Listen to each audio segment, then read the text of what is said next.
Então, a gente começou discutindo o problema da representação. Se falou em duas representações possíveis, né?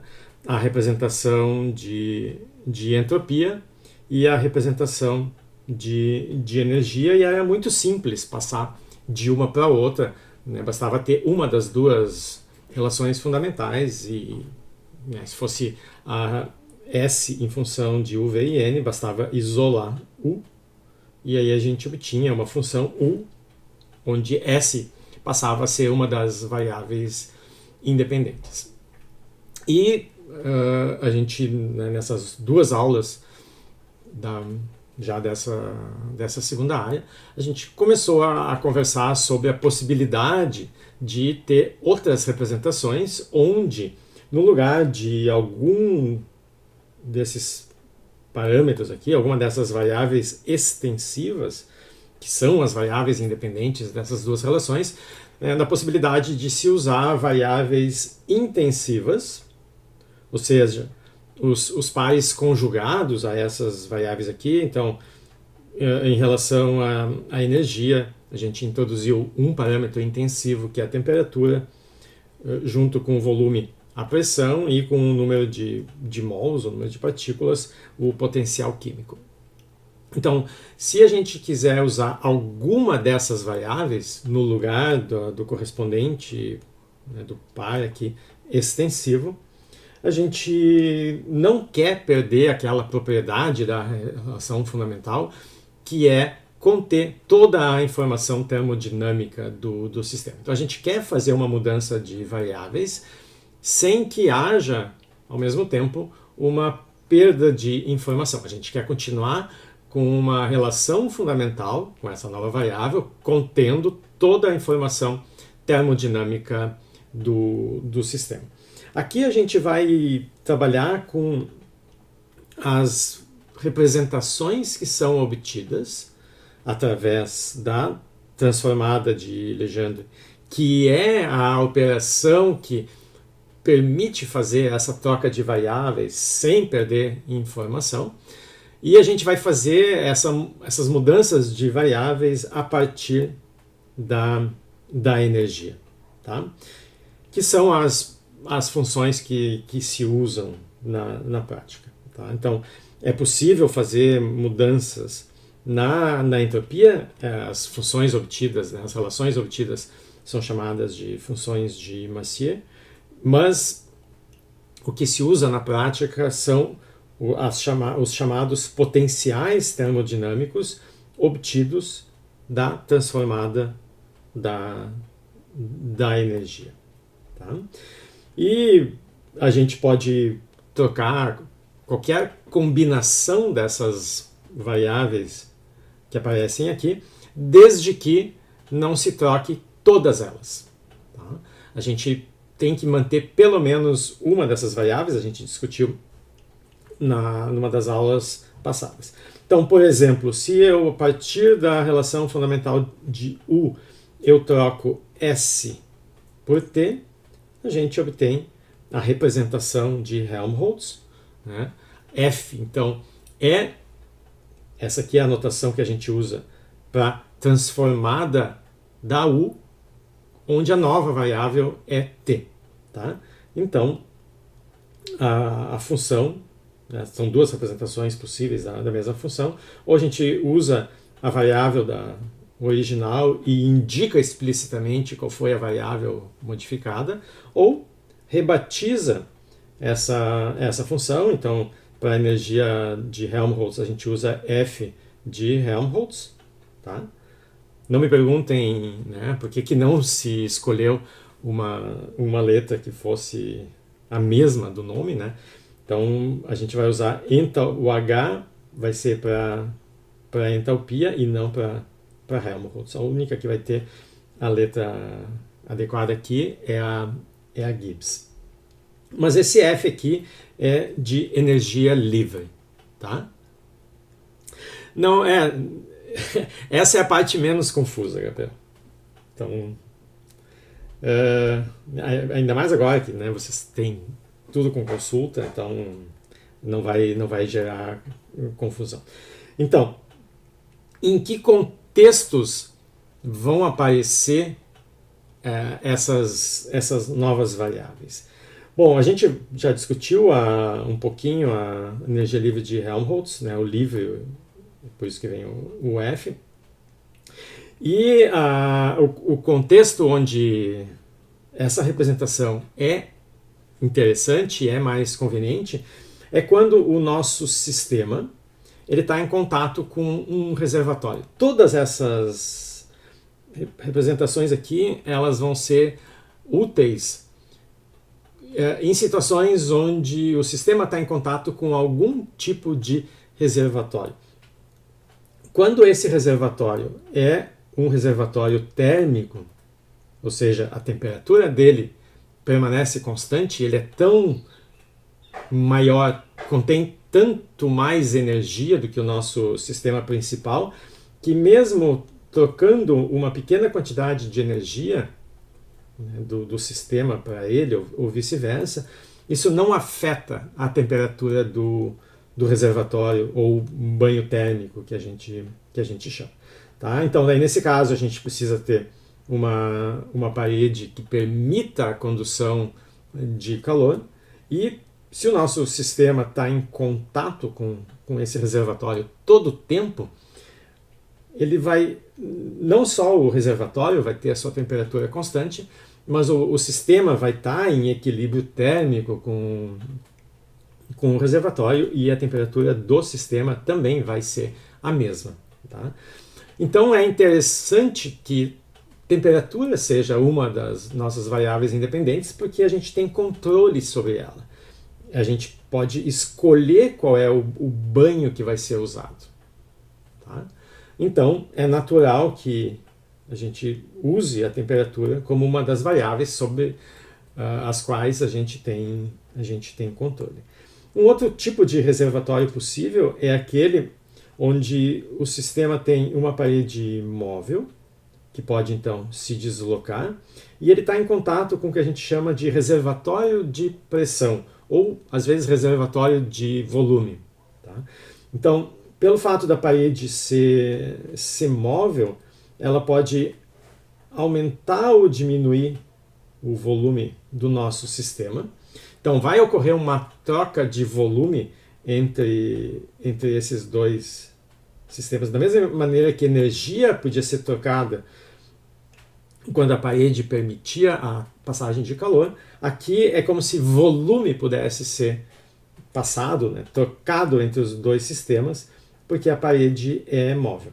Mas um reservatório de pressão, na mesma ideia do reservatório de temperatura, do reservatório térmico, é aquele que, mesmo tendo sofrido uma pequena variação de volume, ela não muda, não altera a pressão desse reservatório. Tá? Ele é tão grande que a modificação no volume é irrelevante. Tá? Então, no equilíbrio, as duas pressões aqui dessas duas partes vão ser iguais. Outro tipo de reservatório que a gente pode usar é um reservatório de partículas. Então, da mesma maneira que o reservatório térmico fixava a variável intensiva T, o reservatório de pressão fixava a variável intensiva P, um reservatório de partículas vai ter o potencial químico fixo. E o que vai ser trocado aqui é moléculas através de uma parede permeável ou semipermeável, se eu tiver mais de um tipo e quiser selecionar quem é que pode passar.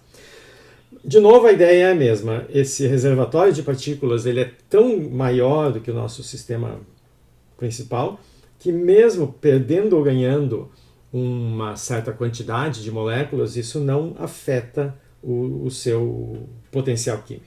Tá? Então, essas são características dos reservatórios. Eles são caracterizados por uma única variável termodinâmica. A gente imagina, por exemplo, que o reservatório térmico tem paredes impermeáveis e não deixa trocar partículas, então o número de partículas do reservatório não entra na análise do problema. As paredes são rígidas, são fixas, não muda o volume do reservatório, então o volume e pressão não é algo relevante. A única coisa relevante no reservatório térmico é a sua temperatura. Mesma coisa nos outros. Aqui no reservatório de pressão, a gente assume que essa parede aqui é adiabática, então não tem, e impermeável, então não tem trocas nem de energia térmica, nem de moléculas com o sistema principal. Tá? Então, realmente, cada reservatório vai ser caracterizado pela sua única, ou pela sua principal característica. Né? Claro, são sistemas, eles vão ter energia, partículas, etc. Mas essas quantidades não vão sofrer alterações nos processos, porque as paredes desses reservatórios não deixam. Elas só deixam uma única variável mudar aqui. Tá? Bom, então os potenciais termodinâmicos vão ser as mudanças de representação, tá? No caso, partindo da energia e terminando com alguma dessas outras relações fundamentais, a que for mais conveniente por contexto. Bom, daí a gente discutiu o primeiro caso, né? Então, que é a energia livre de Helmholtz, ou o potencial de Helmholtz, quando a gente trocava a entropia pela temperatura. Então, na nossa anotação, a gente tem a função original, que é a energia, e indica entre colchetes qual é a variável que foi introduzida como independente. Tá? Essa função, então, a gente chama de FTVN, então aqui já estou usando a nova variável no lugar da entropia que saiu. Então, a maneira de mudar de S para T, né? Lembrem, T é du ds, mantendo constantes as outras quantidades. Então, por ser uma derivada, a gente sempre tem o risco de perder informação aqui. Né? Todas aquelas partes da nossa função que forem constantes em relação à variável da derivada aqui não são afetadas pela derivada, e se forem termos aditivos, eles desaparecem. Tá? Então, é uma maneira de perder informação. A forma que a gente discutiu para que não ocorra perda, para que a gente possa fazer a mudança e, se quiser, fazer a mudança inversa, é fazendo a transformada de legenda. Vitória, nós já vamos chegar na resposta para a tua pergunta, né? O porquê do livro. Tá? Então, se eu tenho U, que é a função de S, V e N, e eu quero me livrar da variável antiga S e colocar no lugar a nova, que é T, a operação, né, a gente desconta o produto dessas duas variáveis. Para ver que isso de fato faz a mudança de variáveis, isso aqui é um rápido resumo, né, do que a gente viu, a gente pode diferenciar essa função aqui. Então eu diferencio de um lado e do outro. Então o nosso df vai ser a diferencial de u menos a diferencial de t vezes s. A diferencial do produto segue a mesma regra da derivada do produto. Então eu tenho menos, né, poderia ter escrito assim. Então derivada de ts é tds mais sdt. Se a gente lembra que, né, a nossa primeira lei da termodinâmica, a conservação de energia, que du, né, a diferencial da nossa função inicial, da nossa relação fundamental, que é a função de S, V e N, se a gente pega a diferencial dela, diferencial de du, que é isso aqui, TdS, termo de calor, menos PDV, um trabalho mecânico, e mais μdn, que é uma espécie de trabalho associado à mudança do número de moléculas no sistema. Então, tudo são contribuições para a nossa energia. Então, se a gente substitui o du por essa expressão aqui em vermelho, e a gente vê que esse TdS cancela com esse menos TdS. Aqui nessa expressão para du, a gente vê que as variáveis da função u são s, v e n, porque elas aparecem nas diferenciais. Tá? Então, a diferencial total de uma função, ela vai ser uma combinação linear das diferenciais das suas variáveis, de todas as suas variáveis, né? Então, as variáveis são s, v e n, então vai depender de ds, dv e dn, com os coeficientes que são as derivadas dessa função. Quando a gente fez, então, a transformada, a gente cancelou esse termo que indicava que a variável era s, e o que ficou no lugar é o menos sdt. São as mesmas duas variáveis, mas elas trocaram de lugar, né? O que era TDS aqui, agora é um SDT aqui. O PDV e o MIDN não mudaram, então isso aqui indica que as variáveis da minha função f são de fato t, v e n. E com os coeficientes aqui, que são as derivadas. Essas derivadas são as nossas funções de estado. Tá? Então, se eu pego uma função de t, v e n e calculo, ou escrevo a diferencial, né? Isso aí eu vou ter, vou escrever só o primeiro termo aqui. Então, isso aqui é df. A nova variável agora é t, mantendo constantes as outras duas, dt, mais a mesma coisa para o dv e para o dn. Se a gente compara essa expressão que eu comecei a escrever com essa aqui, esse termo que multiplica o dt é igual a esse coeficiente que também multiplica o dt. Então, essa associação aqui nos dá a primeira equação de estado. Menos S é o df dt, ou S é menos o df dt. Então, a gente pode fazer a mesma coisa com as outras, né? O menos P vai ser o df dv e o mi vai ser o df dn. Então, essas três são as nossas equações de estado. Como as variáveis agora são t, v e n, as variáveis conjugadas aqui vão ser o s, o p e o mi. Né? O s, o p e o mi, que então a gente obtém pelas equações de estado. Então, as variáveis aqui, elas são t, v e n, e a gente pode calcular essas outras três, o s, o p e o mi, pelas equações de estado. E cada uma delas vai ser função das mesmas variáveis que a nossa f. Então, o S vai ser função de t, v e n, a mesma coisa para a pressão e a mesma coisa para o potencial químico. As três equações de estado são funções de t, v e n. Tá? A gente está numa nova representação, a representação de Helmholtz, na qual as variáveis agora são t, v e n. Tá?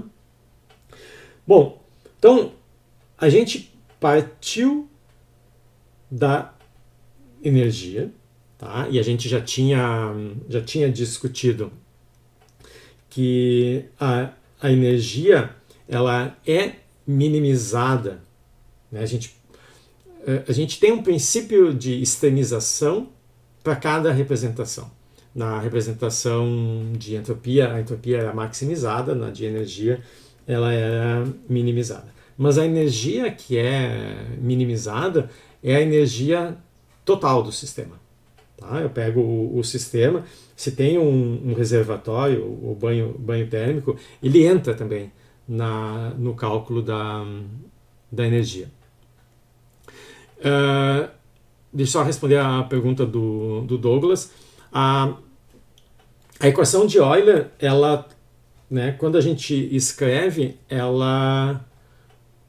tu não sabe qual é né, tu tem lá U igual a TS menos PV mais MN.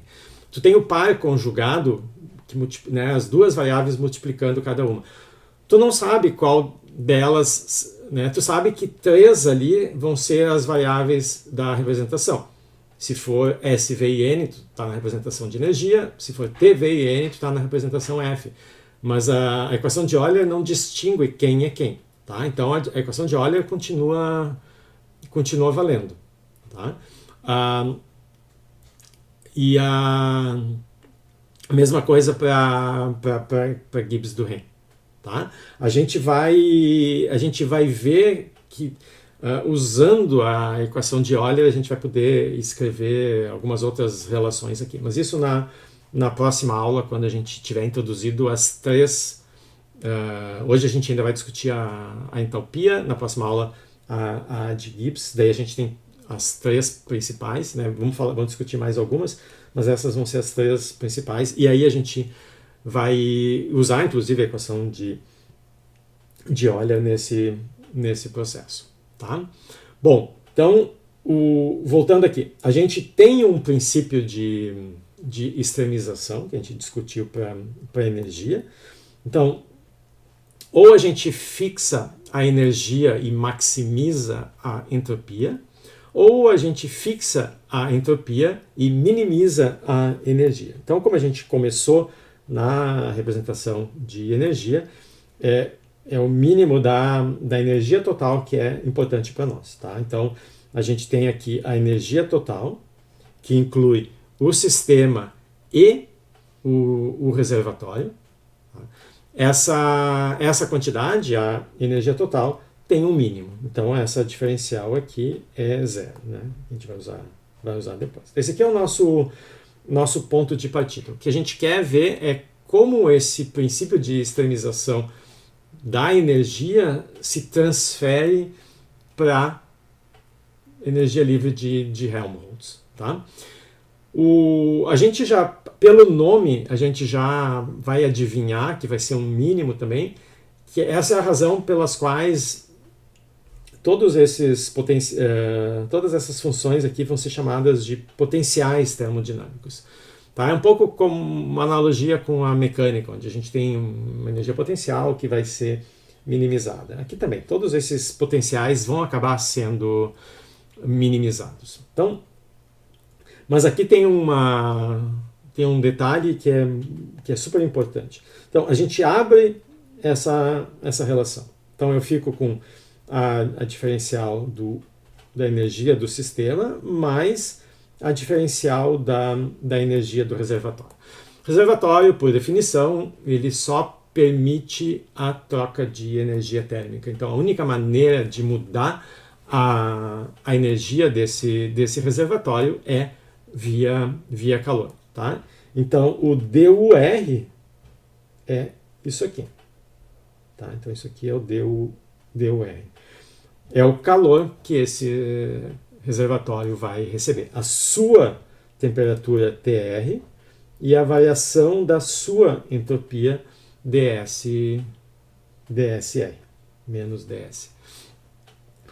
Bom, então, por construção, esse reservatório tem uma temperatura constante, então o nosso sistema que está em contato com ele vai terminar com a mesma temperatura. Então, essas duas quantidades aqui têm o mesmo valor. A temperatura do sistema é igual à temperatura do reservatório. Tá? Como a entropia total aqui é constante, o DS, né, ds mais SR, vai ser zero. Então, o DSR vai ser menos DS. Então, a gente substitui, faz essas duas modificações, onde a gente troca as variáveis para o reservatório por variáveis sem nenhum índice que descrevem o sistema. Tá? Então a gente troca TR DSR por menos TDS. Então, no lugar disso aqui, aparece o menos TDS.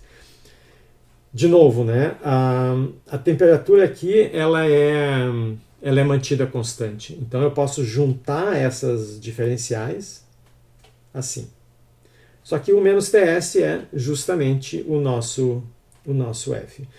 Então, da diferencial da energia total do sistema, a gente passou para diferencial da energia livre só do sistema. Tá? Então, essa é uma característica que vai aparecer em todos os potenciais. a gente está trabalhando com um sistema, né, o nosso sistema principal, que ele não é isolado. Ele está em contato com um outro sistema ou outros sistemas com os quais ele vai ter relações de troca. Tá? Então, nesse princípio de minimização da energia, a gente precisa levar em conta esse entorno também, essa vizinhança. Né? A gente precisa levar em conta a totalidade aqui do meu sistema. Ao mudar de representação, a gente consegue eliminar aquelas variáveis associadas aos reservatórios.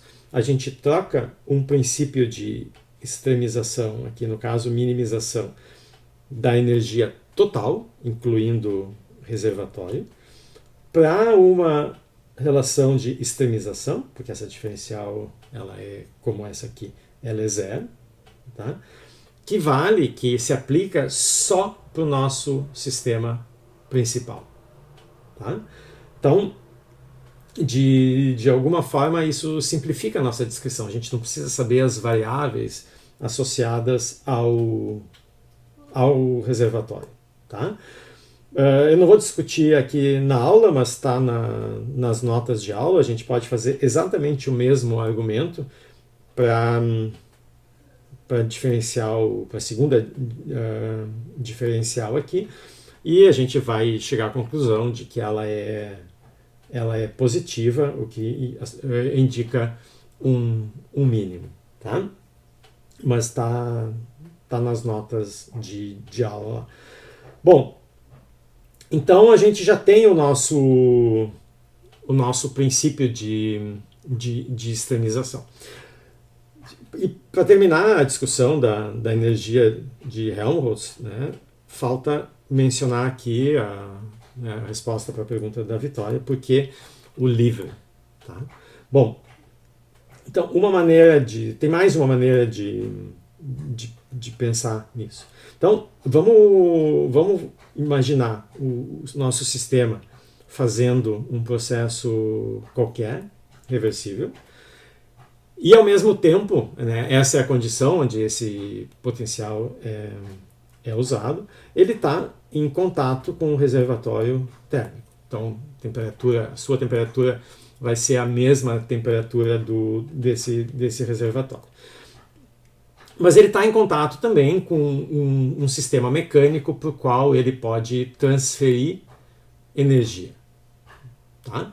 Então, se o nosso sistema completo, né, o sistema principal mais o reservatório, existem trocas aqui, se é possível transferir um certo trabalho para esse sistema mecânico, esse trabalho, né, é uma energia que está saindo de tudo isso aqui, significa que a energia total do meu sistema diminui ou aumenta, né, dependendo do sinal desse W. Tá? Então, pela primeira lei da termodinâmica, então, a diminuição na energia total representa esse trabalho. Tá? A gente faz agora as mesmas mudanças que a gente fez no slide anterior. Então, eu abro aqui essa diferencial. O DUR, a variação de energia do reservatório, é o calor que esse reservatório pode trocar e que vale menos TDS. Tá? A troca de calor entre um e o outro, entre os dois, né, é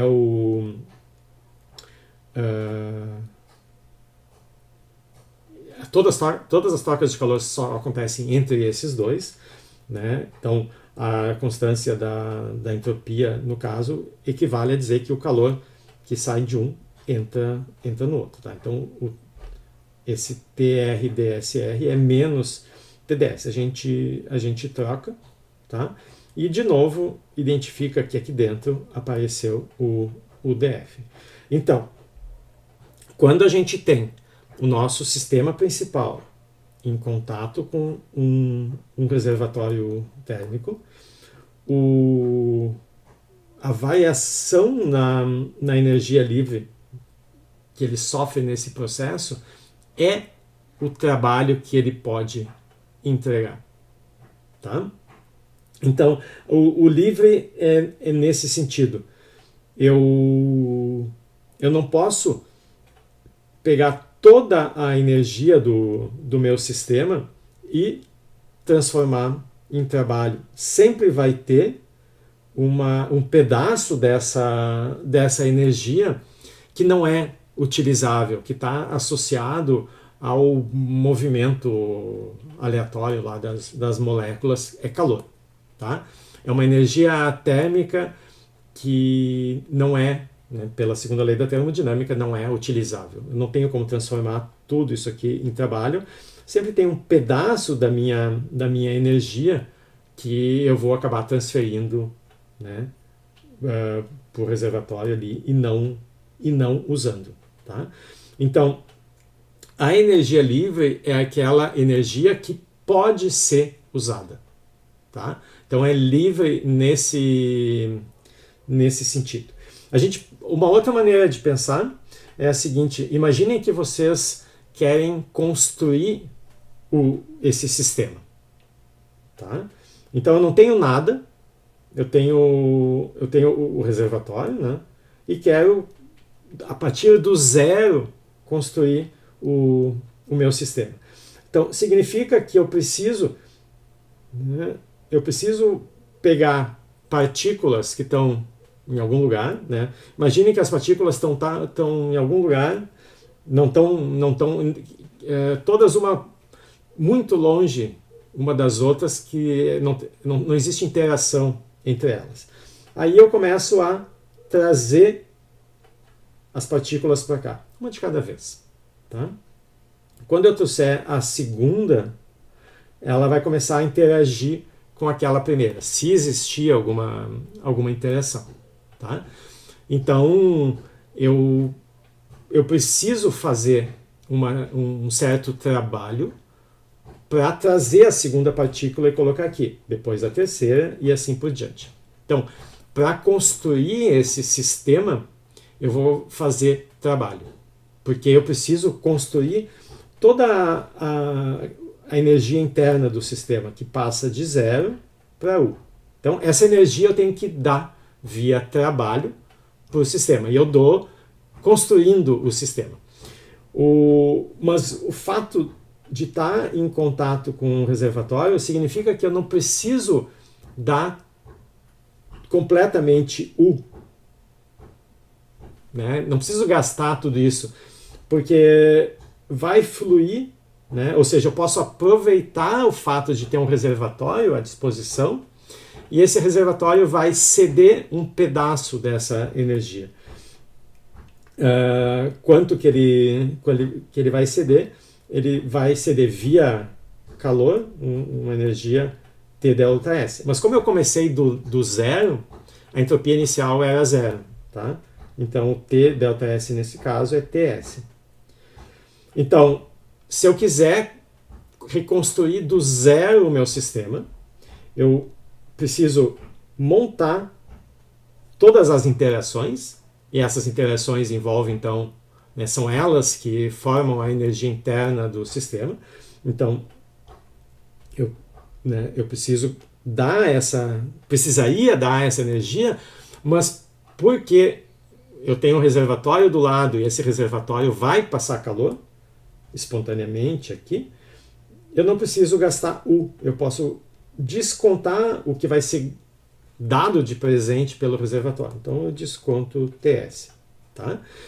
Então, da mesma maneira agora, se eu quiser inverter, se eu quiser desconstruir o meu sistema, quanta energia eu vou poder produzir? Não vou poder produzir porque eu não dei porque eu tenho esse pedaço aqui que eu tenho que devolver para o reservatório. Então eu devolvo isso aqui para o reservatório, né? E o que me sobra é U menos TS, que é o F. Então eu posso pensar no sentido de construir o sistema. Então essa F vai ser o trabalho que tem que ser feito para construir o sistema, ou inversamente, se eu quiser desconstruir, desmontar o sistema e usar toda a energia que está ali. Eu não vou poder produzir U, mas eu vou produzir U menos TS, porque eu devolvo agora aquele TS que eu ganhei na forma de calor. Eu vou ter que devolver alguma coisa na forma de calor.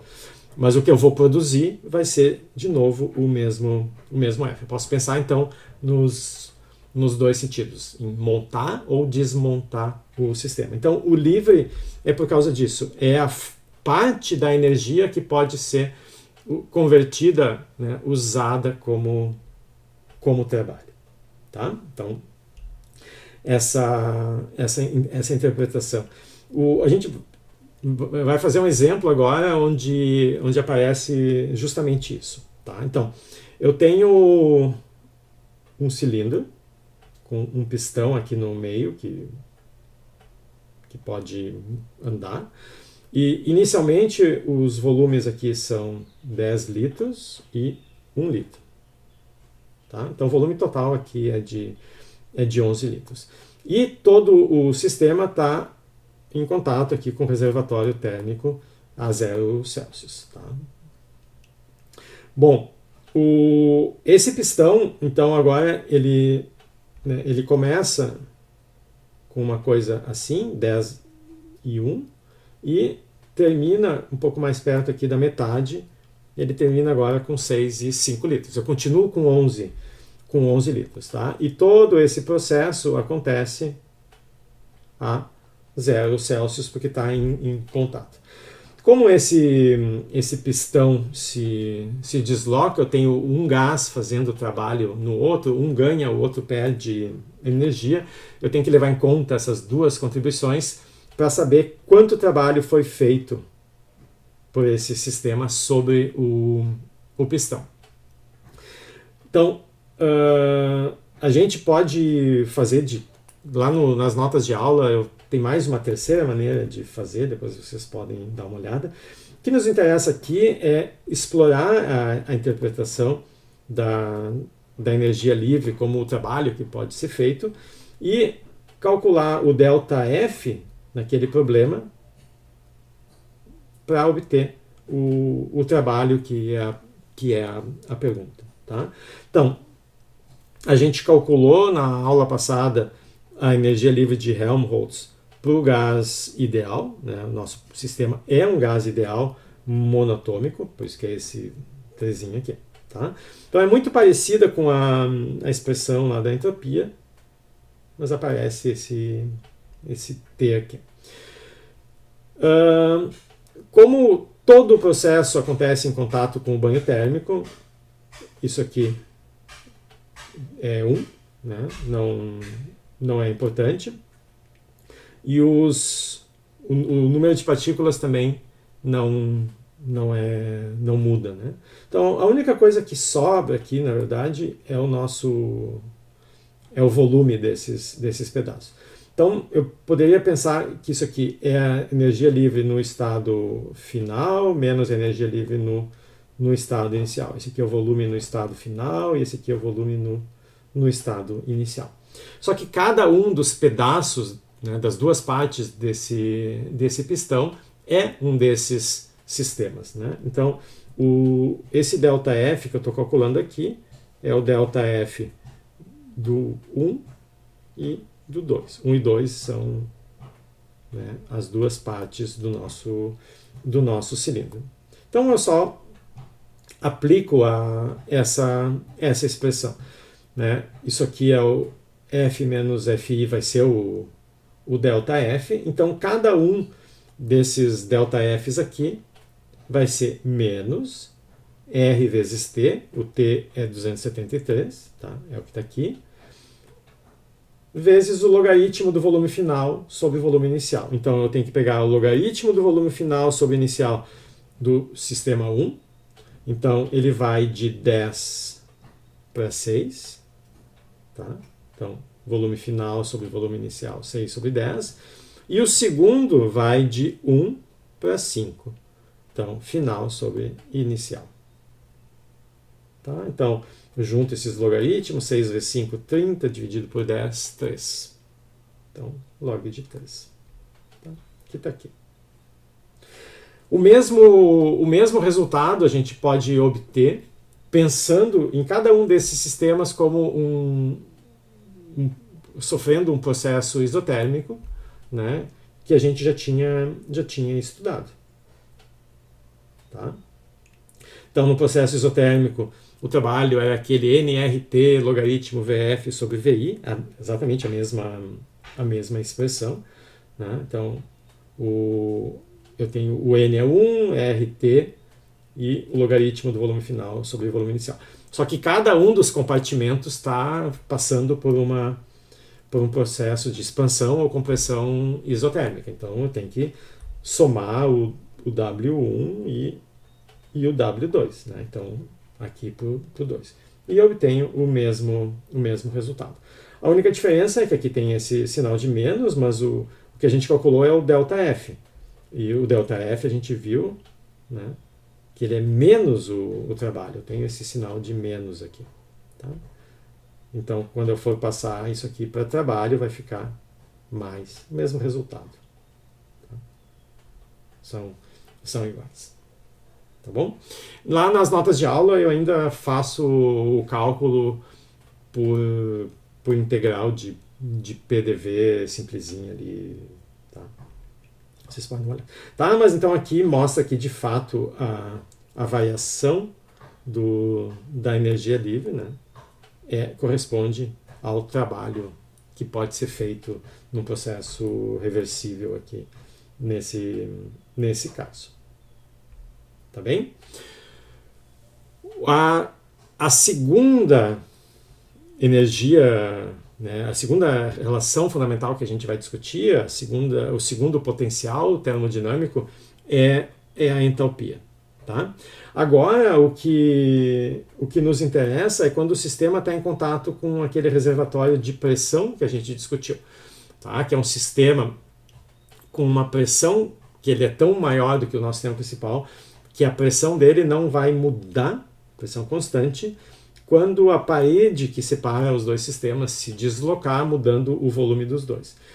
Então, da mesma maneira que um reservatório térmico pode absorver ou perder uma pequena quantidade de energia sem mudar a sua temperatura, o reservatório de pressão pode ceder ou ganhar uma certa quantidade de volume sem alterar a sua pressão.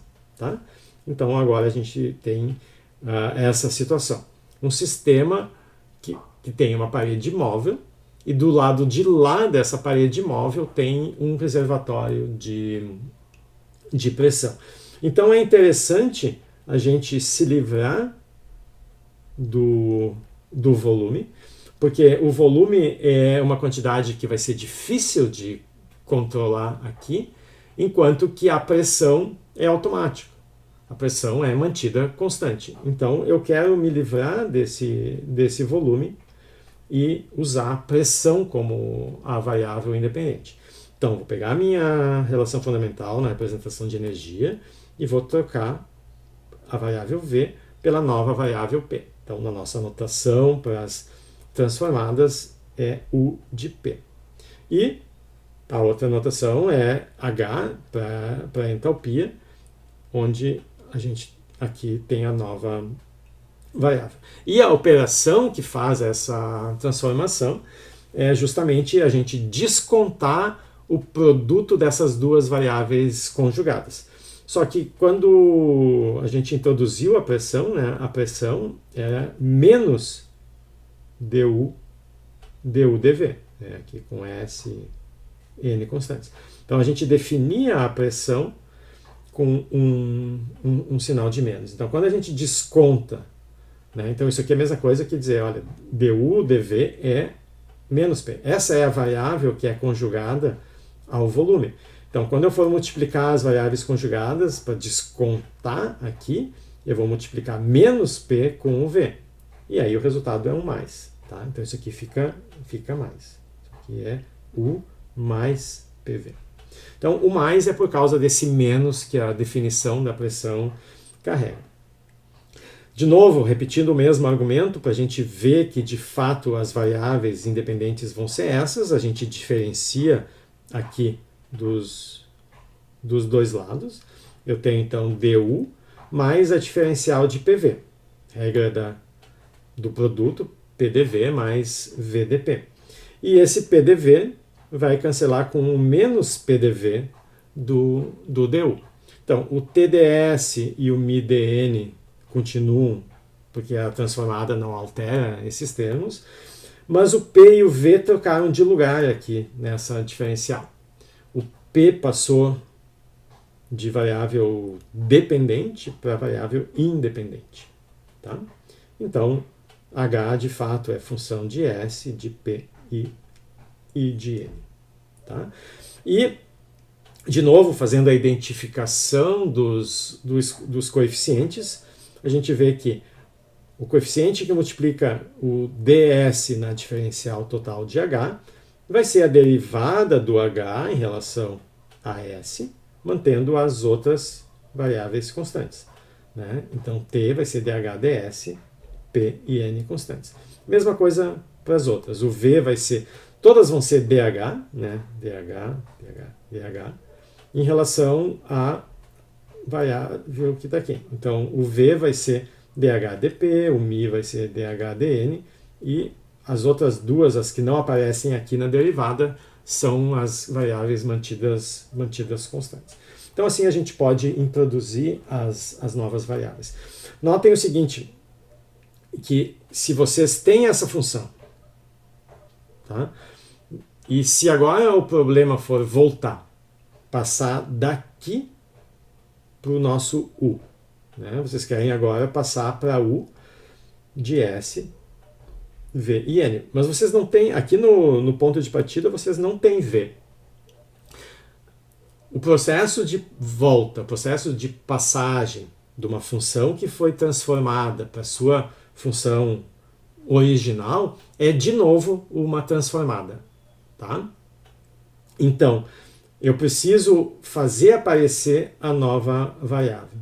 Então, o passo é calcular essa nova variável. Então, a gente começa calculando essa derivada. Tá? Estou fazendo o processo de transformação inversa. Estou voltando para a minha função original. Então, pela equação de estado, eu reintroduzo a variável que desapareceu, o volume, e esse volume vai ser uma função das mesmas variáveis S, P e N. E a gente vai inverter isso aqui, né? Vai achar P em função de S, V e N, e vai substituir isso aqui. Né? O nosso U vai ser H menos PV. Passei o mais PV para o outro lado. Então, é exatamente a mesma regra da transformada, só que agora trocando o V, né, trocando o P pelo V. Então, a gente vai pegar essa função P aqui, vai colocar aqui dentro. Todos os P's que apareciam aqui dentro, a gente vai trocar também por isso aqui, e aí aparece tudo S, P e N. Exatamente o mesmo processo que a gente fez para chegar no H. Tá? E, da mesma maneira, a gente pode mostrar que o princípio de extremo que vale para o sistema total, né? O reservatório, que agora é o reservatório de pressão, se isso aqui é zero, vai ser equivalente a ter dH igual a zero só para o sistema principal. Tá? Então, agora a gente abre essa soma aqui, só que como que a energia do reservatório de pressão pode mudar? Ele não troca calor, ele não troca moléculas, ele pode receber ou fazer trabalho no sistema do lado, aqui no sistema principal. Então, isso aqui vai ser, né, a primeira lei da termodinâmica, só trabalho que pode ser trocado. Então, esse du/dr que aparece aqui, a gente troca, né, por menos PR/dVr. Como esses dois sistemas, o principal e o reservatório, eles estão, né, em equilíbrio, as pressões são são iguais. Então eu posso trocar a pressão do reservatório pela pressão do próprio sistema, e se um ganha, o outro perde volume, né? Então o VR mais V é constante, ou seja, isso aqui é zero. Então eu também posso trocar o dVR por menos dV. E aí, ao fazer isso, a gente trocou essas variáveis aqui para o reservatório por essas variáveis aqui do nosso sistema principal. Tá? Que a gente só consegue fazer isso pela natureza desse reservatório. Ou seja, a gente junta o P é constante, né? Então por isso que eu posso escrever isso aqui, o que me dá dH. Então, de novo, eu eliminei as variáveis do reservatório, não é que eu desacoplei e pode acontecer qualquer coisa. Elas continuam no problema, só que elas aparecem disfarçadas, né, aqui de PDV, justamente pela natureza dessa interação que faz as pressões serem iguais e os volumes serem trocados, ou seja, volume total constante. Tá? Então, ao fazer isso, o PDV e o PR-DVR estão amarrados. Então, é como a informação, o reservatório continua no problema, tá? Mas eu consigo traduzir as variáveis que representam ele para as variáveis do sistema. E eu troco, então, um princípio de mínima energia total para um princípio de mínima entalpia só do meu sistema. Essa expressão só envolve variáveis sem o R, só envolve, então, variáveis do sistema. Tá? E aqui a gente tem uma interpretação parecida com aquela de antes. O sistema não está em contato com o banho térmico agora. Tá? Mas ele está em contato com esse reservatório de pressões. O que acontece se eu quiser criar o meu sistema do zero? Então, eu começo sem ter esse cara aqui. O que significa que essa parede do sistema vai estar aqui, do reservatório. Né? Não existe o meu sistema, não tem nenhuma... Enquanto o sistema existe, ele faz uma pressão aqui, isso aqui está em equilíbrio, tudo bem, posso ter flutuações aqui. Quando eu quero criar do zero o meu sistema, eu ainda não tenho esse cara aqui. Então, o reservatório de pressão ocupa tudo. Então, a primeira coisa que eu preciso fazer, né, ou o que eu preciso fazer além de colocar juntas essas moléculas, né, como antes, a gente precisa fazer um trabalho para colocar juntas as moléculas. Mas nesse caso aqui, não tem onde botar, não tem espaço, porque o reservatório está ocupando todo o espaço. Então, antes ainda de trazer as moléculas e dar para elas a energia U, eu tenho que empurrar essa parede e criar um certo volume. Tá? Então, eu vou gastar aqui uma energia que é um P delta V, tá? Só que como o volume inicial é zero, né? Então isso aqui é o PV que aparece ali. Então, além do trabalho que eu tenho que fazer para criar o meu sistema do nada e dar para eles, para todas as moléculas, as interações que ela tem, né? Eu estou construindo do nada o sistema, então eu tenho que dar U, eu ainda tenho que fazer espaço para ele. Tenho que empurrar a parede ali do meu reservatório, e para isso eu vou gastar mais uma energia aqui. Tá? Então esses potenciais sempre têm essa interpretação de criar. Né? E se eu for desconstruir o sistema, eu tenho a energia que vai ser obtida aqui, tá? Mas eu tenho ainda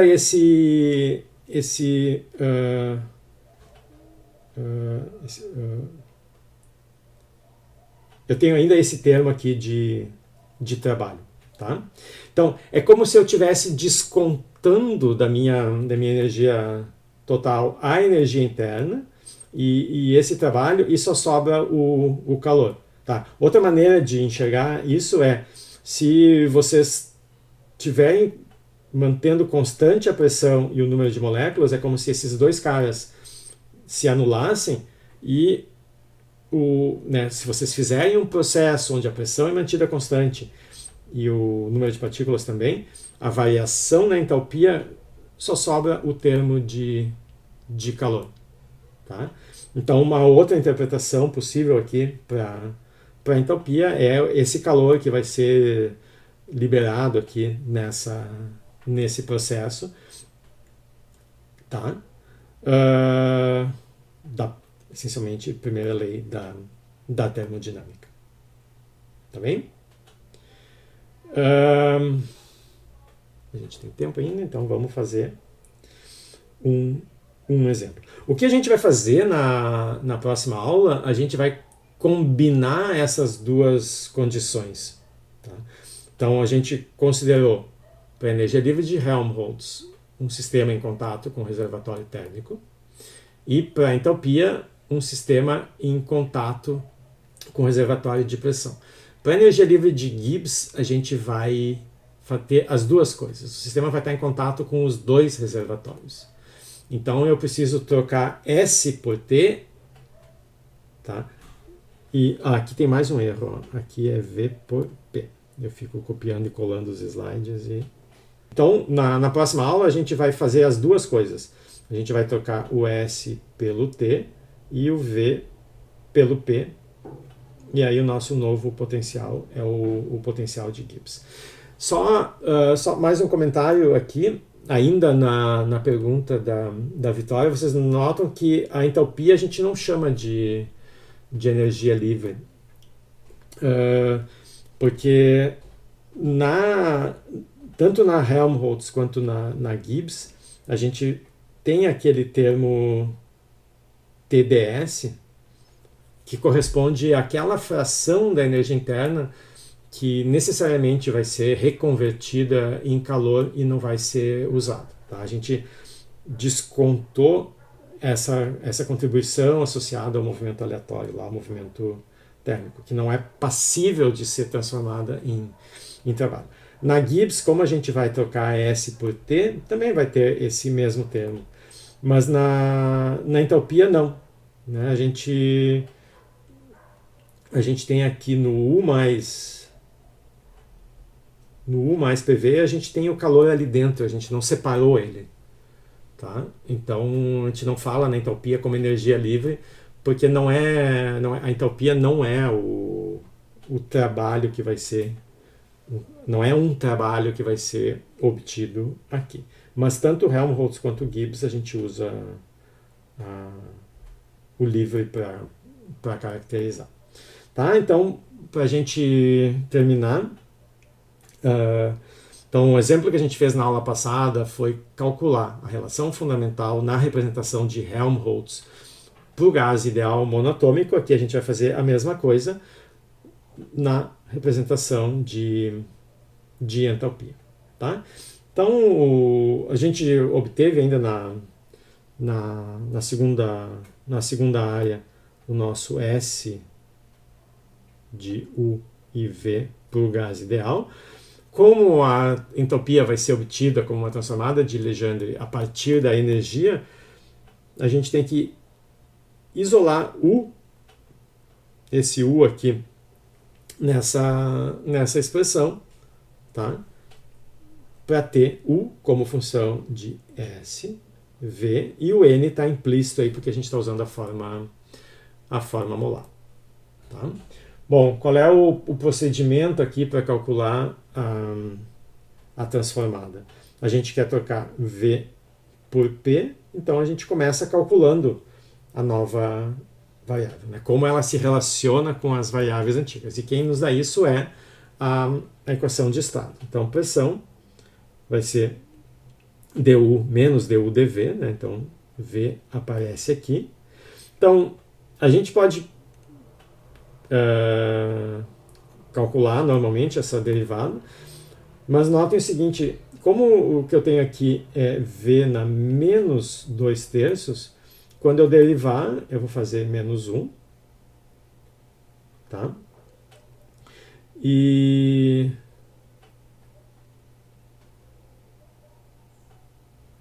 então aqui tem um.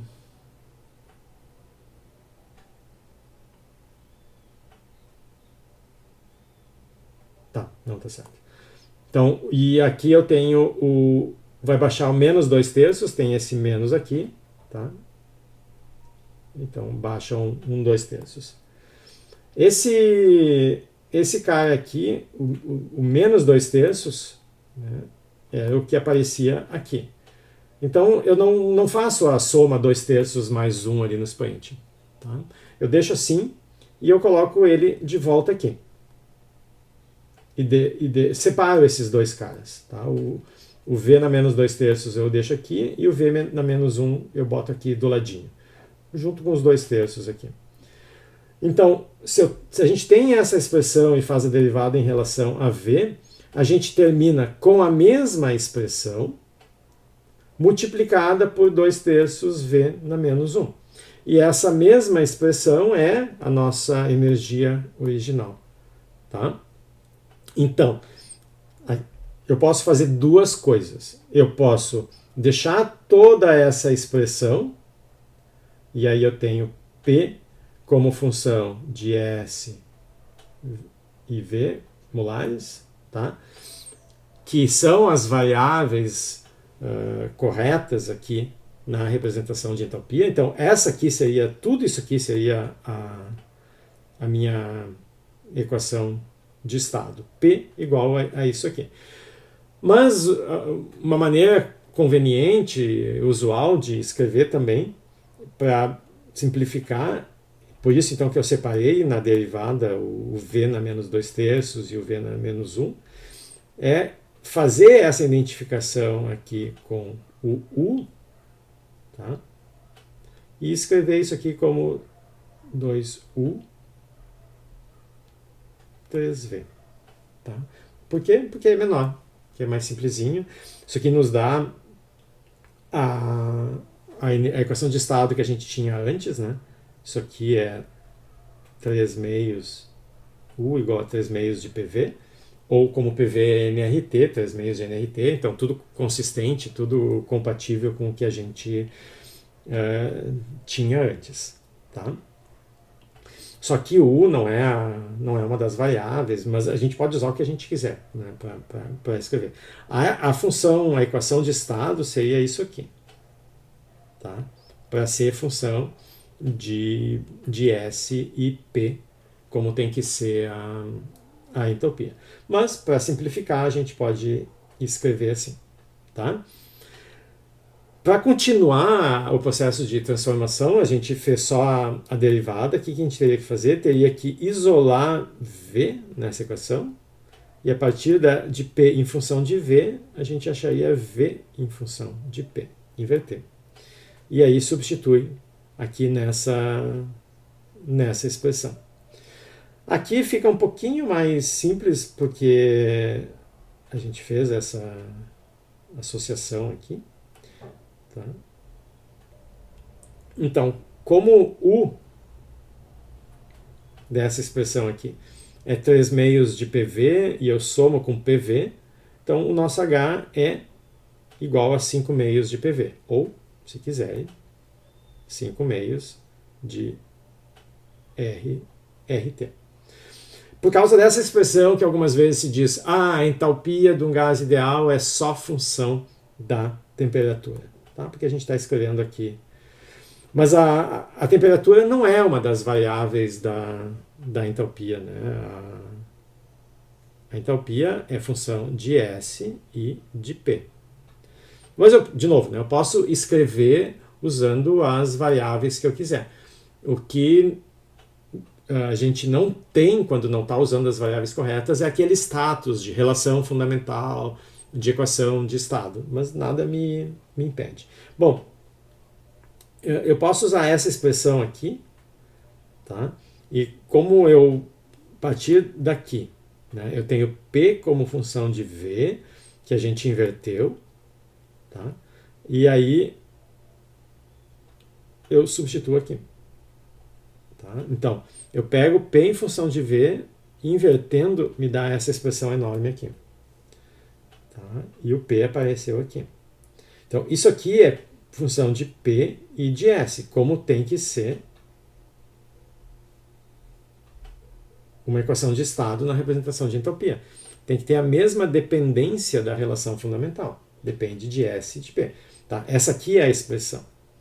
Essas outras formas de escrever simplificadas, usando as outras variáveis, são só isso, são versões convenientes, simplificadas que eu posso escrever. Mas não é a relação fundamental, não é a equação de estado. Tá? Bom, só que para calcular o H, basta substituir aqui.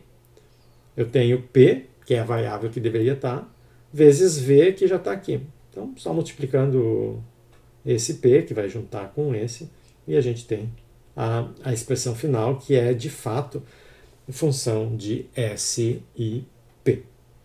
Tá? Então, essa aqui é, digamos, a versão oficial da H, né, para um gás ideal monatômico. Então, se não for monatômico, eu vou mudar esses numerozinhos aqui, mas tanto faz. Tá? Nas notas de aula, a gente faz também, a gente calcula as equações de estado, vai um pouquinho mais adiante, mas o essencial já tá aqui. Tá? Bom, então, na aula de hoje a gente revisou a ideia geral dos potenciais termodinâmicos, revisou o que tinha sido já discutido para o potencial de Helmholtz, continuou a discussão sobre o potencial de Helmholtz, né, em particular a interpretação dele, e introduziu o nosso segundo potencial, que é a entalpia, viu como se calcula. E na próxima aula, então, a gente termina de introduzir os potenciais mais relevantes. A gente vai discutir mais dois, que é o potencial de Gibbs e o Gram potencial, tá? Que é quando o potencial químico, o sistema está em contato com um reservatório de partículas, onde o número de partículas pode mudar e o potencial químico é mantido constante. Tá? Esses vão ser os 4 potenciais que a gente vai discutir mais, mas não são os únicos potenciais possíveis, mas praticamente são os que recebem nomes, porque são os mais encontrados, os mais usados. Né? Mas eu posso ter outros potenciais que, né, a gente vai representar por aquela notação lá dos colchetes e não vão ter um nome. Tá? E depois a gente vai explorar algumas propriedades desses potenciais em diversas aplicações. Tá? Então, mas por enquanto a gente está introduzindo os potenciais.